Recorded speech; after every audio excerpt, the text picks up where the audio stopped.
Hello and welcome to the Point Forward podcast, Milwaukee Bucks chatter from the Milwaukee Journal Sentinel. My name is JR Radcliffe. I am joined by my colleague at the Journal Sentinel, Jim Owczarski. He's the Bucks beat reporter covering a team that has fallen on some hard times. We knew the schedule was going to get tougher, and it did. The Bucks have not looked good. They've lost 3 straight games against some pretty quality competition. 2 of those games came down to what happened at the buzzer. We will talk about that. We will talk about the schedule ahead, which is ugly for the Bucks. They've got a lot of really good teams upcoming. There's a West Coast road trip coming up. I think the Bucks are going to be the 6th seed. We're going to talk about all the panicking that I have. Legitimately, like they're going to be the 6th seed, but we'll talk about that because unfortunately there's an even bigger story as of Tuesday. Junior Bridgeman, former Bucks star, kind of became a super sub during his 9-year career with the Milwaukee Bucks and became an owner, just crossed into the billionaire threshold, according to Forbes, became part owner of this Milwaukee Bucks team, tragically passes away in Louisville. He's 71 years old. Just a real gut punch. I mean, he just hopped on board. He was just in town, and he is widely celebrated, Jim. There are not many billionaires that you feel like are like genuinely great people. I mean, I hate to say that about a class of humanity in general, but like people just don't have anything bad to say about him. Doc Rivers spoke very, I think, emotionally and beautifully about him before the Bucks game on Tuesday night. So maybe give a sense of what he said, what the Bucks are saying, and kind of, I don't know if there's any like next steps that you could sort of glean out. Probably not yet, but just the impact of losing Junior Bridgeman is pretty big here. Yeah, very, very sudden passing, JR. Doc Rivers got choked up. He said he's known Junior in some capacity since his playing days at Marquette, Doc's playing days at Marquette. And, just sort of the standard set, he referenced the post-playing careers of Magic Johnson and Michael Jordan, which are obviously very high-profile superstars. But he's like, Junior is the one who is really the model for the NBA, the Players Association. I believe Shaquille O'Neal said sort of the same thing on the TNT broadcast last night. A guy who made a modest salary in the late 70s and 80s to, as you said, JR, reach the billionaire club, this past summer after his investment in the Bucks. So, definitely a different, didn't get to know him well at all. Ownership is rarely around, but in the brief interactions we had, it was very cordial. He was very open and welcoming to me as a beat writer, willing to chat, of course, which was great. JR, in terms of next steps, you hate to think about that, but this is pro sports, and it's one of those things where I already had a couple calls driving up from Indianapolis about a 10% ownership stake in a franchise of valuations in the billions. The Celtics are about to be sold. That will trickle down. And, I think all of that is to be determined. It likely whatever Junior's estate and his plan was, his family's desires and wishes, right? And so it is definitely a shock to the system. I think on a personal level, I think operationally, JR, I don't think there's any sort of immediate changes or problem, whatever you want to call it, right, in terms of the Bucks operating business over, the next however many months as this is sorted out, as our good folks at the Louisville Courier Journal, courier-journal.com actually, a lot of contacts with Junior and his family and all of his sort of endeavors in Louisville. JR, recommend, fans, people who are curious to visit our sister paper. Obviously, we have a lot of stuff at jsonline.com as well, but I think they've done a great job of sort of wrapping their arms around all of his entities, some of which in Milwaukee, obviously, is well known here, JR, but I think Louisville was where he had his hands in, to a greater level. But yeah, it's definitely, the NBA released a statement. I think the Haslam Sports Group separately released a statement. outside of the Bucks organization as well. So clearly an impactful person, JR, that, the league for sure is going to miss. There really is no one like this guy, and I mean that on multiple levels. As a player, as a story, as an American dream story. You mentioned he maybe made modest salary as a player in the 70s. He was a unique player in that he very rarely started. There was one year where he started more games than he didn't. His second season in the league, first year coach Don Nelson. But then essentially, Marcus Johnson was the starter. They drafted Marcus Johnson. Junior Bridgeman was a forward who could play a little bit of guard, and so they kind of used him as they needed him. He was never an all-star, but he was a very productive player for the Milwaukee Bucks. And he had kind of this low arcing jump shot. He said that because the ceiling was so low when he was learning to play basketball, that kind of gave him this jump shot, and he could jump out of the gym. He had an incredible vertical, a lot of dunks, very exciting player. But never an all-star. And he's got his jersey retired. And I think that speaks to just the relationship that he built with the city of Milwaukee, even though he is a Louisville guy. I mean, that's where he went to college. He's from the Chicagoland, but like the Indiana side of Chicagoland. So like he is a little, the Midwest, he is a Midwestern guy, but the relationship he built in Milwaukee was really special. And you could already sort of see the signs of the type of person that he was. He was, like you said, involved in the Players Association. He enrolled in law school in Madison while a member of the Milwaukee Bucks. He was one of the very first athletes to sit on the Mac Fund board when John McLaughlin founded that in 1976. He was one of the earliest guys, second-year player in the NBA, and he's doing that sort of thing. He had a Converse shoe deal. He always had these wild basketball shoes on. That was one of the things that made him stand out for Bucks fans. So he was involved. He had a business sense. He was deeply intelligent person. That goes without saying. And yet then, even as he built this business brick by brick by brick, like it was one thing and then it was another and then it was another, to the point that he became so successful and seemingly doing so with this congenial nature that everybody gravitated toward him. Everybody believed he was this just deeply wonderful person. Like that's really rare. Like what a unicorn he was, and difficult to explain because, you see his jersey in the rafters and you're like, that guy was never an all-star. Like how did that happen? And you sort of have to like go through this very interesting time. I mean, it was an interesting time for the NBA as well. And hard to explain how he meant what he meant to this Bucks organization.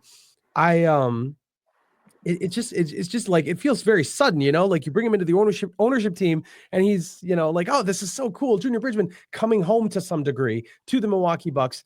And now he's gone very suddenly. So this is a tough one, Jim. I don't know if you have any other thoughts and like if any of the statements particularly hit you. I'm really glad Doc Rivers is the coach of the Bucks at a moment like this. You talked about how his emotion and his personal relationship. Like you really get the sense of the impact he had on people because Doc Rivers can speak so eloquently about that. And I love that there was a connection between Doc and Junior Bridgeman. I love the fact that Doc Rivers is a spokesman for the Bucks right now, because this is, that's the guy I want talking about it. Somebody who has that investment in it. Any other thoughts before we move to the Bucks themselves? No, other than just, you mentioned, you kind of encapsulated his career there a little bit. He, was part of the Kareem trade, was a Lakers draft pick that came over in that deal. And then sort of was, helped the Bucks, you mentioned Marcus, under Don Nelson, become a 60-win team again, to get to several Eastern Conference finals in the early 80s, mid 80s. Obviously in that era, those teams were not a match for Boston or Philly. So in terms of just like basketball impact, of course, there's that. And the role he kind of served, I'm guessing at a time for Bucks fans where, this one generational player is traded. How can this work? Right. And the Bucks, he was part of those teams that sort of made the franchise relevant again, under Don Nelson. I think, JR, that, look, I would expect Junior Bridgeman knew all of these things that people have said since, from all stretches of the country. But that, I think that's always the thing, right? It's all of these facets of sports and business kind of come together.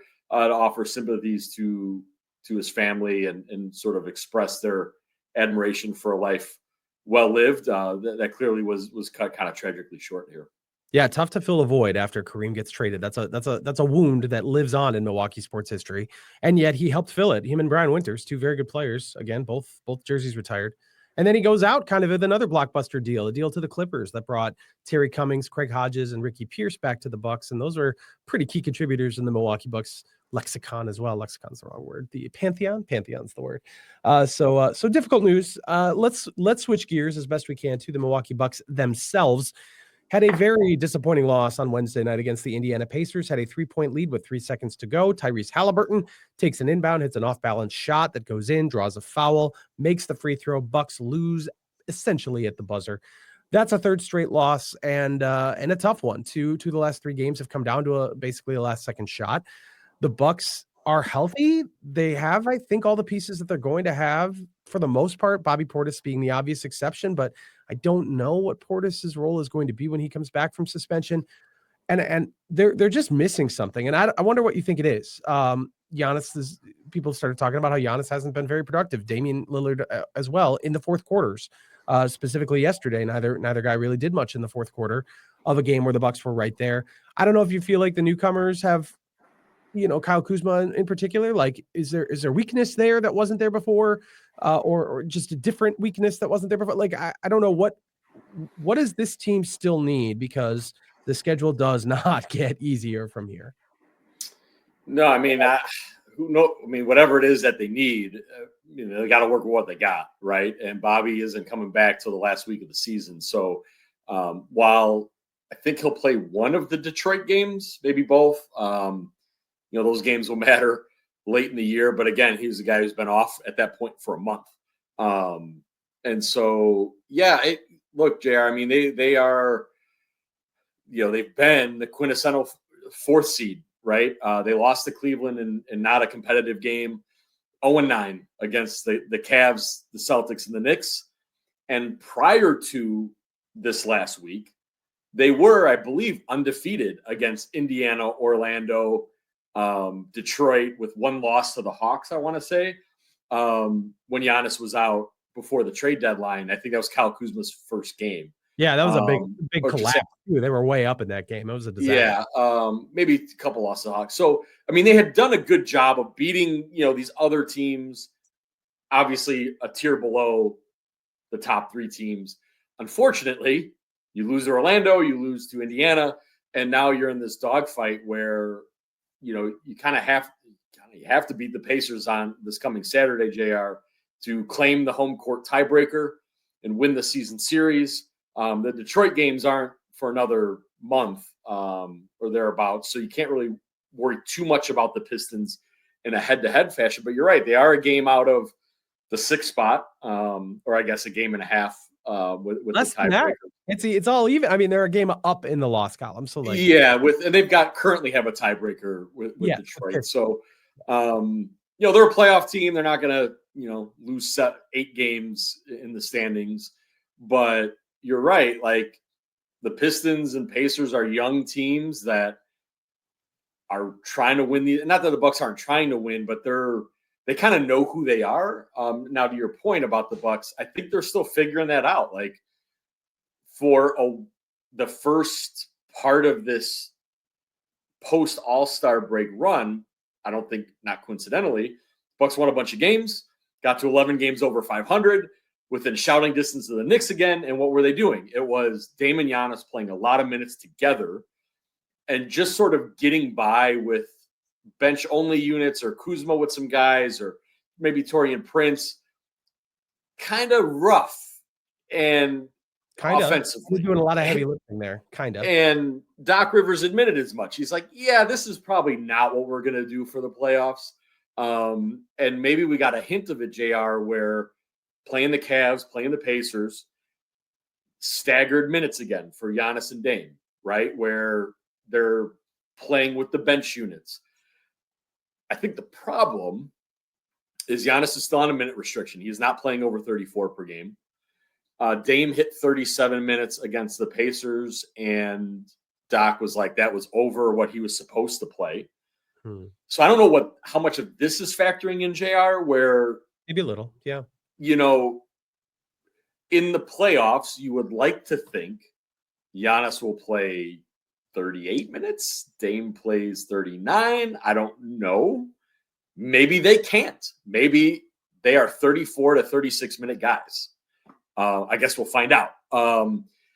So yeah, there's work to do with, experimenting with these lineups, seeing who can play with whom. I think we know Giannis and Jericho Sims together, probably not the best options. This is where the Bobby Portis absence fits in. You don't have another big. And so that combination is going to happen, whether they want it to or not. I mean, Brook played 36 minutes against the Pacers, JR.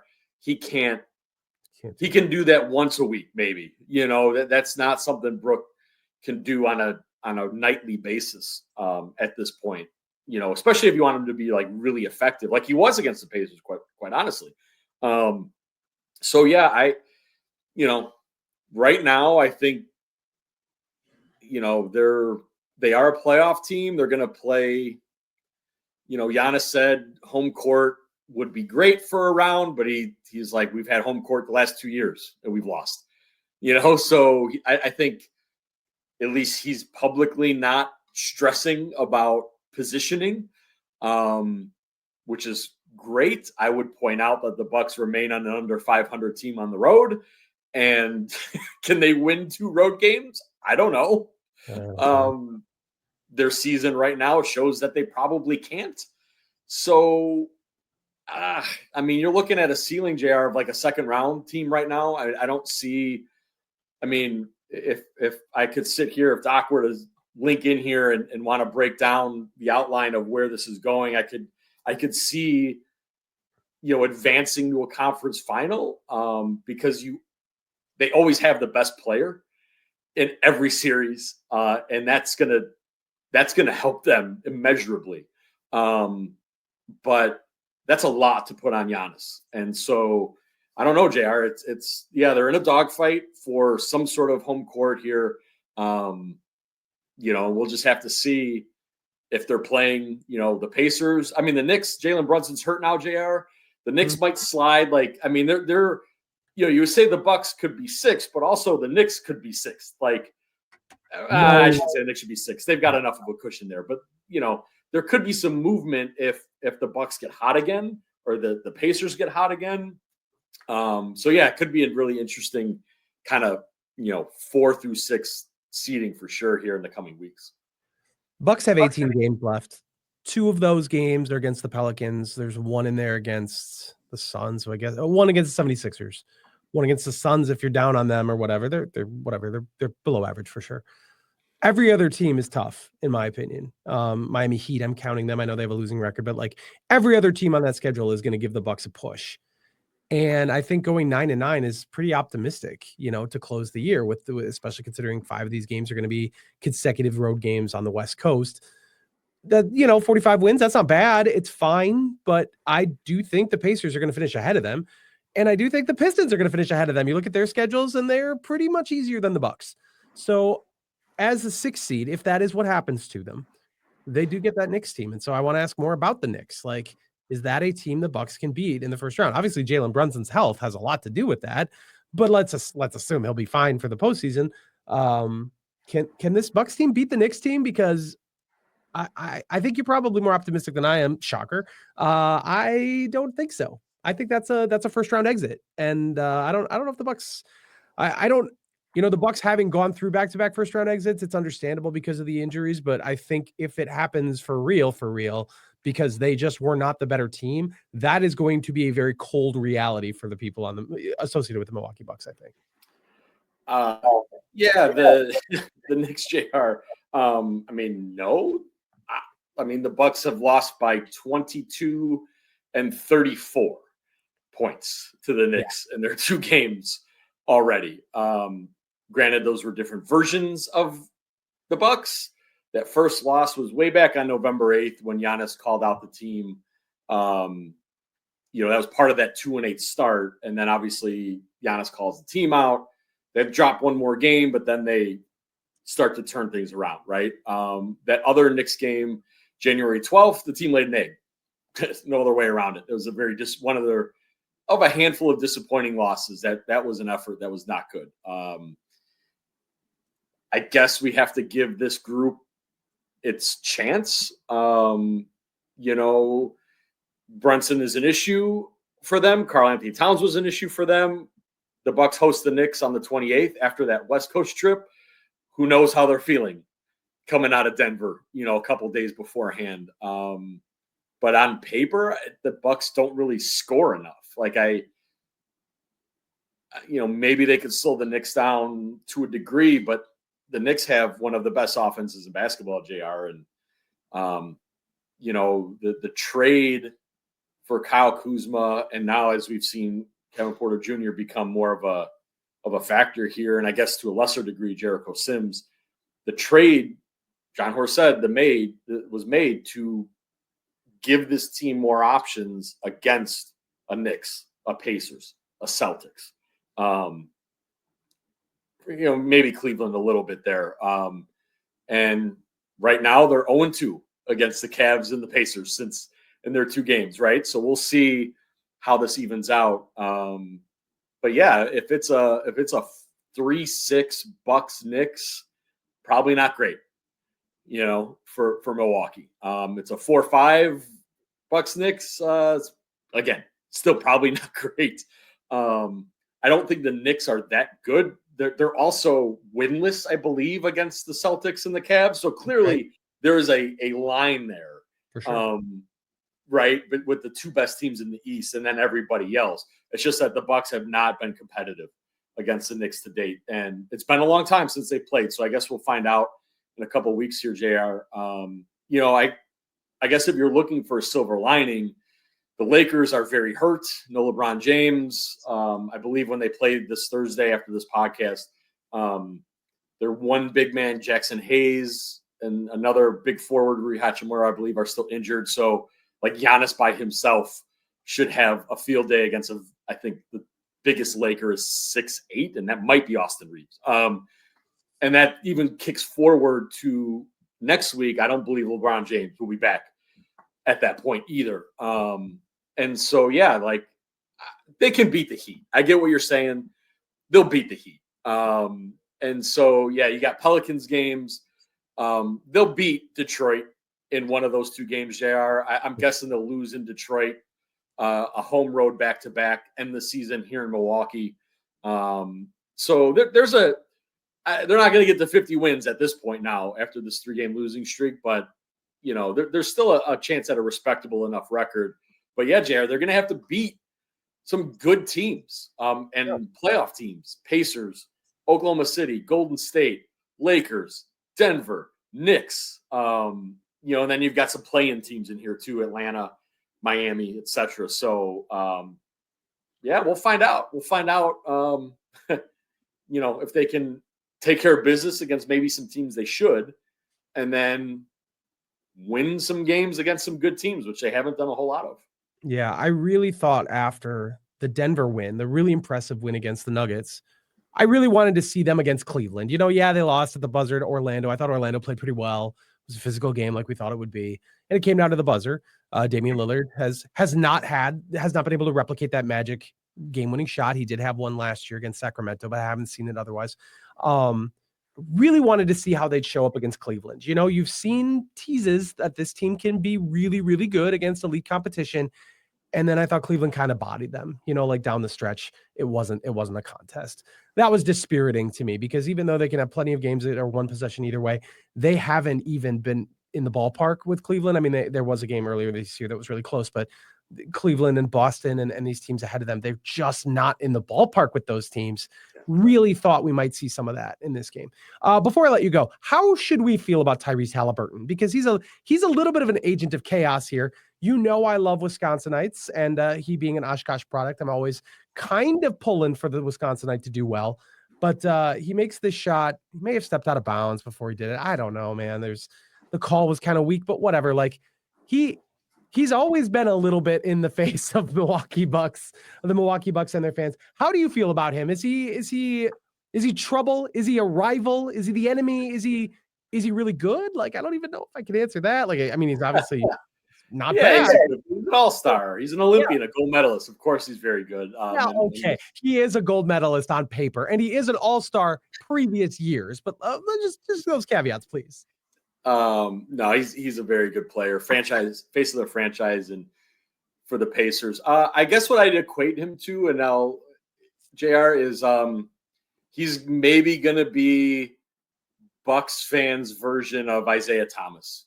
Interesting. Like if you ask Bulls fans, we're talking about like the point guard from the Pistons and not the diminutive. The Hall of Famer, Isaiah Thomas. Okay. The capital T Isaiah Thomas. That's fair, totally fair. He is a Chicagoan through and through. All of the way Isaiah is and has been in terms of as a player and attitude and all that stuff is Chicago born and bred.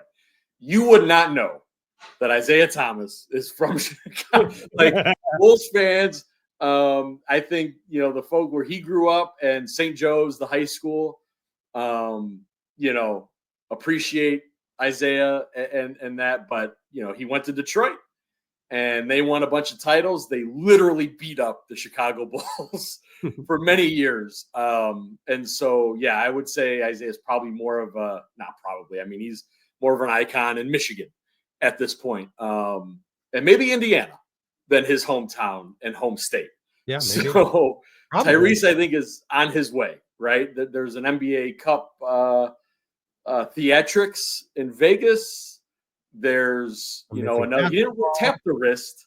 He didn't tap the wrist against the other night. He looked at it. He looked at it, and the smirk on his face, and obviously the sort of the budding rivalry, and playoff. And JR, it's all about the playoffs. The fact that they went head to head in sort of a cup setting and then a playoff series. The Pacers have gotten over, on the Bucks on that one. So yeah, I would say I can't speak for Wisconsinites and Milwaukeeans or Bucks fans in that way, but as sort of an observer, that's kind of to me where it's going, where you're like, oh wow, look at this like Wisconsin dude doing big things in the league, and like what a role model, and look, he goes Oshkosh for this and camps, and there's going to be Wisconsin kids who model their game after Tyrese Haliburton. That's going to be a very cool thing, because Isaiah was that way, right, for hoopers coming out of Chicago.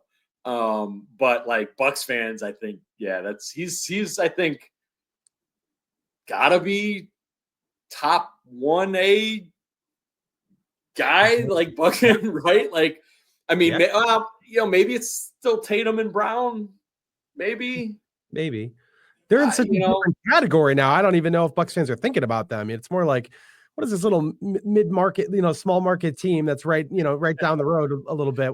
This guy smiles and is pointing at his wrist. Yeah. So, and look, that's the highest of compliments to Tyrese Haliburton, in my opinion, because that he is a very, very, very good player. That means he's doing very good things in tough spots and leading his team, with a team that's a playoff team, respectable, etc. So, I think I would guess he's more than fine with with having that mantle, because that means he's doing something right for his squad. Yeah, of course. And he's got the bragging rights of the playoff series last year, and we'll see if they meet again, because right now there is a very real possibility that they rematch in the postseason. Bucks will be at home for the next 3 games. They will be hosting the Lakers. Do not expect to see LeBron James. He will not be playing in this game, but then Haliburton and the Pacers will be back on Saturday. The Thunder coming to town on Sunday. Shai Gilgeous-Alexander get another look at a strong MVP candidate there after Nikola Jokic was in town not that long ago. So three pretty important games in terms of just talent of the opponent, not necessarily important in terms of Eastern Conference playoffs, but still some pretty exciting stuff. Jim, any last thoughts before I send you away? No, just kind of what we said. I think it's kind of put up time for the Bucks. They've got to win, more of these games, we'll say. I don't know what that is, what that magic number is, but yeah, 500 mark to close the year. I think that would be less than satisfactory in a lot of ways. Right. And so, yeah, win more. And that means you're going to have to win on the road and beat some really good teams. And those are 2 things we just haven't seen a ton of, the first 2/3 of the season. Yeah, in a way, maybe the schedule works in their favor. Maybe it really ramps things up for them here as they get gives them a tough test as they get into the playoffs. He is Jim Owczarski. Find everything he has at jsonline.com. Thank you for tuning in to this edition of the Point Forward podcast. My name again is JR Radcliffe. We will see you again very soon. Bye-bye.